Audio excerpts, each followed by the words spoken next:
Morning mga Cabs. 7:30 ng umaga ngayon mga Cabs. Papasok ako ng trabaho. And mukhang ito na ang hinihintay ng lahat. Ito na talaga ang totoong winter mga Cabs. As you can see, tayo para ko mga Cabs. Apakadilim ng umaga oh. Umaga pero dilim-dilim. Ito na siguro. Ito na ang hinihintay namin. Ganda na ng panahon. Ito na, buong talagang lalamig na mga Cabs. Ito na ang pinaka-hinihintay ng lahat ng mga taga Middle East. Lahat excited na sa lamig. Sige lang mga Cabs. Dalan tayo dito sa may tunnel. May ginaayos na dito, pinipinturahan nila. Sa itaas ito mga Cabs, ito yung main road na nakikita nyo. Ito yun, sa taas nito. So, dito lang tayo, tatawid lang tayo dyan sa kabilang kalye. So gaya ng sabi ko sa ibang mga vlog ko, instead na tawag dito, ano ba tawag doon? Yun. Basta instead na yun nga yung tawiran sa taas is underpass ang meron. I mean, instead na overpass underpass ang meron sila dito mga Cabs. Ano, diba? So, lawig daw. Oo. Mamaya yan mga Cabs. Pero hindi pa kasi nakakita ng usually dapat na ano mag sandstorm o kaya mag fog. Ganyan, pag talaga malamig na. Pero ito sinyalis na yan mga Cabs, yung parang kala mo yung kulimlim, ganyan na rin yan, malamig na din yan. Pero dapat kasi magano pa yung mag-fog na, yung wala ka na makita sa daan. Pero later on yun mga Cabs, abangan nyo, mga few days from now, mga ganun yan, magpa-fog na hindi mo na wala ka na masyado makikita sa daan. And yung pangalan nito, yun nga, yung medyo uulan-ulan din yan. Pero hindi ko lang alam, baka sa ibang parte umuulan na, pero dito kasi hindi pa as you can see, makulimlim lang naman makulimlim ng paligid. Tinahintay namin dito tayo sa may highway. Dito tayo maghihintay mga Cabs. Yan, dito ako maghihintay. Sa rin to, ako naghihintay. Usually mga Cabs, ito yung daily routine ko. Kaya finally nakapag-vlog din tayo ng umaga na ganito, na papakita ko yung daily routine ko. From dun sa bahay ko, dun sa kabila na yan, sa kabila. Tapos tatawid tayo dun sa may lalabas ako. Lalakad ako, papunta dun sa may tawiran ng overpass dun sa area yun mga Cabs.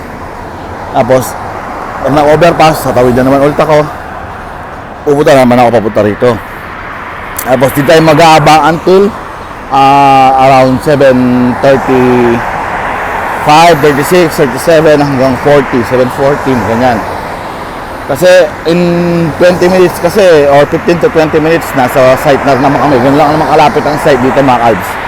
So kaya maximum 7:40 nandito na rin yung service natin. Tapos babiyahe tayo, makakarating tayo ng site mga 5 minutes or 3 minutes before 8 o'clock ng umaga. Kasi 8 o'clock nga yung pasok natin. Yan. So once again, ito yung sinasabi ko lagi na Royal Rose Hotel. Yan. Yan mga Cabs. Ancient yan. Ang ganda na. Gusto ko yan. Ilibs na ilibs ako. Lalo na pag nasa ako sa tabi niya. O nakita ko. Tuwa ako dyan sa Royal Rose. Ang ganda ng ang ganda ng, ewan ko lang yung interior mga Cabs, hindi pa kasi ako nakapasok dyan Pero yung exterior niya, tuwan-tuwa na ako dyan pa lang kasi nga, ang ganda ng cladding, ang ganda ng molding. Yan. Ancient na ancient, di ba? Tapos yung roofing niya, kung makikita nyo mga Cabs, parang yan yung napapanood yung mga sa mga, yung sa mga Harry Potter, sa mga, papanood nyo yung mga palabas pag mga may yung mga hari, mga prinsipe, mga Princess Sarah noon, kung mapanood kay Princess Sarah kasi inabutan ko yung mga Alps. So ayun, Yan, ganyan na ganyan. Yung mga housing somewhere in Europe ba or whoever, Basad. Ang ganda, di ba? Pero yun nga, ito lang yung pinaka-daily routine ko mga Cubs. Kaya talagang hindi nyo ako nakikitang nagbablog gaya ng sinasabi ko sa inyo. Kasi nga, isipin mo naman, araw-araw ito lang magagawin ko. Gising, ligo, bawon, lakad na maonte, tapos underpass, tapos lakad pa na konti dito sa Hantayan, papasok, tapos maghapon sa trabaho, and then uuwi, ganun ulit. Pag uwi, bababa lang ako dyan sa may malapit sa amin. Ay, di pala, dito pala ako bumababa. Dyan din pala ako bumababa, mga Cubs. Kung saan ako, dito ako sumasakay, pero bumaba ako dyan sa likod din, sa likod. So, mag-underpass pa din ako. So, ganun pa rin ang sistema. Mag-underpass pa din tayo, and then, diretso ako ng kainan, kakain na ako, tapos uwi ng bahay, yun lang.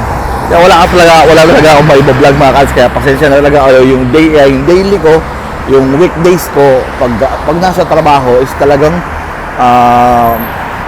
wala, no chance talaga makapag-vlog ako. Lalo na pag uwi ko, gabi na, late na, pagod na. At saka siyempre hindi ewan ko pero kasi aside doon wala rin kasi akong maiba-vlog kung puro daanan lang naman ang ko wala namang gagawin kung lagi naman ako nagba-vlog or rather sa lahat naman ng vlog ko andun yung pagkain ko, pero kung iba-vlog ko bawat araw-araw yan, kaya yun lang medyo yan doon ako naiinggit siyempre sa parting yun, lalo na kay sa mga nakita kong nakapag-vlog, lalo mga idol natin na nakapag-vlog ng daily vlogs nila and with their usual lives, yun talagang magagawa na nila yun kasi yun ang pinaka yun yung pinaka tawag dito kick ng bawat vlogs nila. Eto na yung service na mga Cubs, baba na ako. Ay, sakay na ako pala.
End of flashback. One eternity later.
Ayun mga Calds.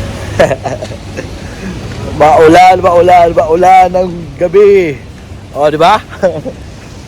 Sensya na, hindi ko na kayo nabig. Ay, putik, may tubig dito. Uy. May kidlat pa mga Calds. Nandito na ako sa Pilipinas. Yahoo! Sige na mga Calds. Bababa ko lang kasi mabasa yung phone ko eh. Tapos ang basa na rin yung medyas ko. Basa. Kumukulog kidlat pa. Ay, patay tayo dito. Basa. Uy. Ay, patay tayo. Sige na second mga Alps. Uy. Kaya. Siguro ay dala pang plastic eh. Ay, dito to yung mga Alps eh. Kasi nakabubong to eh. Basang-basa yung cellphone ko mga Alps. Yan. Mamaya, alabas-alabas tayo. Umuulan na labas-alabas. Umuulan pa kasi. O, di ba? Ang ganda ng pagka-vlog ko ngayon sa buong araw ay mula pagpasok kanina. Di ba? Pumasok tayo ng madilim-dilim na maliwanag kahit paano. Kasi hindi naman umuulan. And then, ngayon, pauwi tayo, umuulan na. O, di ba? Same day lang to mga Alps. Wala kayo ng umaga. Para siya ang damit ko eh. Ito na. Basahan na dito. Sakit lang. Ito na. Basa. Dahan-dahan baka madulas tayo. Ayun naman also. Mapatak na naman ang ulan sa bubong ng bahay. Di ba iwasang bumaha sa kisame ng kapitbahay. Lakas ng ulan. Uy! Bilis-bilisan mo na siya. Nababasa ako. Buti nakasombrero.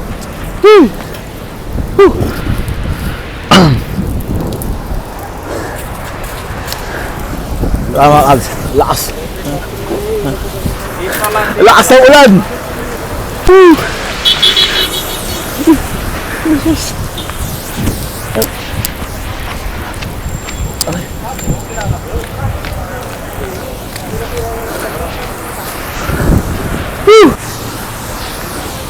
Salita mga Alps.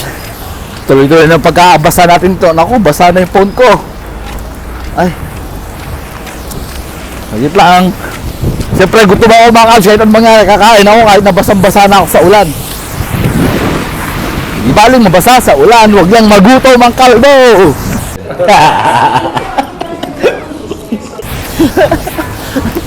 Kaya wala mga Alps. Woo! A few moments later. Buti lang, lakas sombrero mga kalbs eh. Buti hindi na ano. Basang-basa ako. Kamay ko. Basang-basa din. Modern na ako ng pagkain mga kalbs. Takbo na takbo. Basang-basa kasi sa kalye. Ay. Basang-basa po. Ayun di ba? Naka-experience kayo ng kumbaga, unexpected eh. Ang alam ko lang, ano yung panahon kanina, makulimlim, pero hindi ko na-expect na uulan ng ganito. So, ayun na nga mga kalbs. Dahil papasok na talaga ang winter, rainy season na dito sa UAE, dito sa Abu Dhabi, dito sa Dubai, sigurado. Baka may ibang area pa dito sa Abu Dhabi o kaya sa may Dubai na bumaha din yan eh. Kung tuloy-tuloy yung ulan na to ha. Kasi kanina pa yung ulan na to, mga kalbs, mga 3 hours na din. Simula kayo ng mga 4 o'clock, 7 o'clock na ngayon. So, 3 oras na din mga kalbs. So, ayun, hintay lang natin yung order natin. Chibog tayo mamaya. Ciao, ciao, ciao.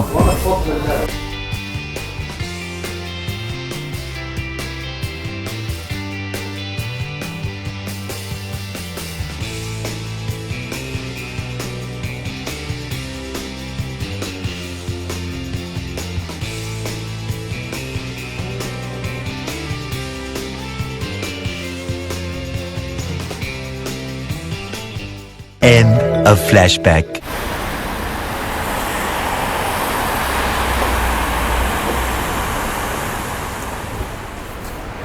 So yun na mga kalbs, tapos na akong kumain. Busog na tayo. Back in the house. Kaya na sa taas mga kalbs. Ciao, ciao, ciao. Yun mga kalbs. Dito na ako sa bahay. And busog na naman ang kalbo. And yun finally. Kahit pa paano, nakita nyo naman na i-vlog ko yung simula pagpasok ko hanggang pag-uwi. And nakita nyo din yung panahon, di ba? Yung change weather natin, kita-kita, talagang pa-winter na. So, sakto-sakto yung pagbablog ko. Parang kala mo, alam ko yung weather forecast eh. Pero yun, hindi ko na-expect na uulan nga. Pero, good thing naman din umulan kasi na-vlog natin siya. Bad thing kasi nabasa ako. So, iligo ko na nito diretso. Pahinga ko lang na onti pa ako, pero diligo ko na kasi nga basang-basa na rin ako. Basang-basa ito mga kalbs. Nakita nyo lang ito yung tingnan, pero basa ito kasi dark lang naman siya. Pero yun na, ciao ciao ciao mga kalbs. Maraming salamat sa pagsuporta nito. And pasensya na, more on biyahe ito kasi nga hindi naman talaga ako makapag-vlog din sa trabaho. At ang pinakita ko lang sa inyo yung pagpasok hanggang sa pag-uwi. And wala nang iba pa kasi hindi naman ako maagala. Kumain lang naman ako kasi nga maulan. So more or less ganoon naman ang routine ko. Yan yung daily routine ko during weekdays, Monday to Saturday mga kalbs. Ang time off ko is Sunday. So normally pag gumagala ako after ng work ko ng Saturday, saka pa lang ako pupunta ng Dubai ganyan. Normally ganyan pinaka routine ko kung may lakad man ako, pero pag wala, dito lang tayo sa bahay. Yan. Or minsan yaya ng tropa, yan sila pa ng JC o kung sino man sa Abu Dhabi na tropa nagaya. Yan doon mag-aalakad, pero normal talaga bahay lang. So pasok uwi. Yan, ganoon ang routine natin. So, ciao mga kalbs. Ganyan lagi kong sinasabi. Ako si Asi Perez Crib. Kalbo lang ang wala lagas. Salamat sa inyo mga kalbs. Ciao.